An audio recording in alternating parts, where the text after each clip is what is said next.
আবৃত্তি করছি কবি লুৎফর রহমান রিটন রচিত পাত্রের সমাচার। কনের বাবার কাছে ঘটক এসে বলল, হুজুর, পাত্র রেডি আছে। দেখতে কেমন? কুতকুতে, মনটা শুধু খুঁতখুঁতে। মেজাজ কেমন? খিটখিটে, চক্ষু দুটো পিটপিটে। চাল চলনে শির ঊর্ধ্বে, ভদ্রতারই বিরুদ্ধে। পোশাক আশাক মন্দ না, হবে অপছন্দ না। টাক নেই তো?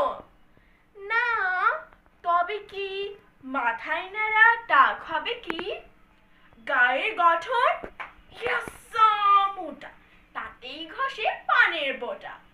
খাওয়া দাওয়ায় পেটুক তো নয়, একটা খাসি ওতেই হয়। ছুটতে পারে?